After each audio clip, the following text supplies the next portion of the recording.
Good morning after night, everybody. My name is Denny Nakonechny, and welcome to my review of The Secret Life of Pets.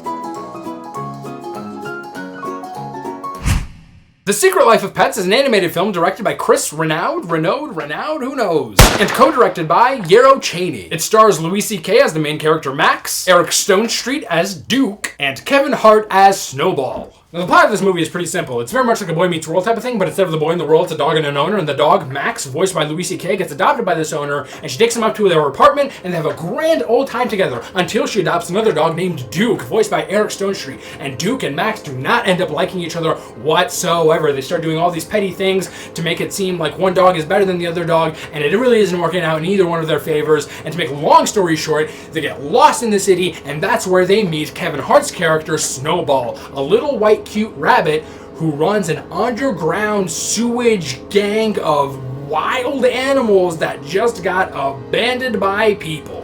Now, with a plot synopsis like that, you guys might be thinking to yourselves, gee golly whiz, Denny, this movie sounds hilarious. But unfortunately, you'd be wrong. As I was sitting in the theater aimlessly staring at the end credits finally rolling, all slack-jawed and dizzy from the experience this film gave me, I thought to myself of three words that best describe this movie. 1. Loud. 2. Fast. 3.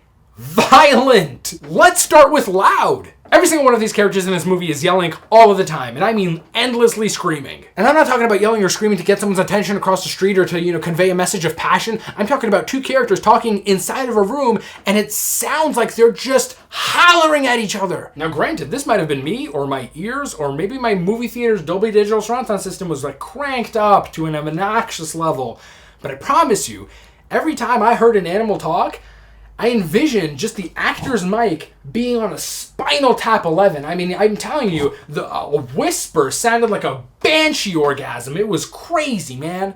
Let's talk about violence. Sweet, gratuitous violence. But I swear to you guys, this is one of the most violent movies I've seen this year. A lot of people might call what the characters do in this film slapstick, but I call it an ass whooping. If you're the type of parent that doesn't want to scar their kid for life, I mean, this won't be that movie, Show Them Passion of the Christ or something. But I mean, be warned, these little critters kick the crap out of each other. Now we can turn it down a few notches and talk about how fast this movie was. You see, movies should be kind of sort of like popcorn. And for those of us who have never made popcorn before, it's really rather simple. You take this bag and it's full of kernels, right? And you put it inside of a microwave for about 2 minutes, generally speaking. And your microwave will start spinning the popcorn inside of its dish, right?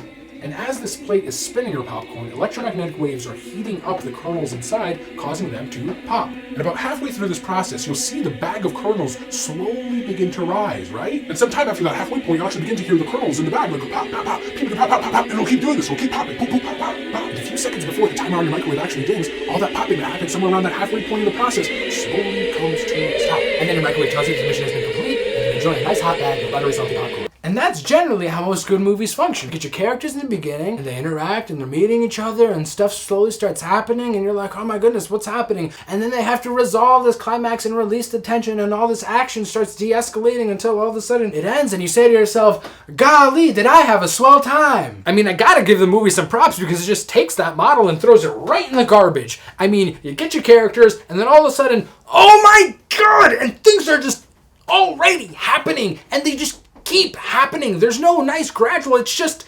characters and then just things, and then all of a sudden the movie just stops and then it's just over. And I'm sitting there, I'm like, good God, was that an hour and a half? I mean, it was nuts, man. Half the time I couldn't tell if I was being entertained or I was going into cardiac arrest. So if you're addicted to crack and your kids live off of Adderall and caffeine, go see this movie. It'll probably be a blast for you guys. But if you're over 16 and you've either seen the Louis C.K. or Kevin Hart special on Netflix, or even if you watch Eric Stonestreet Modern Family, you can probably just miss out on this movie and not really miss much. Because unfortunately, this movie about dogs really didn't end up tickling any of my funny bones.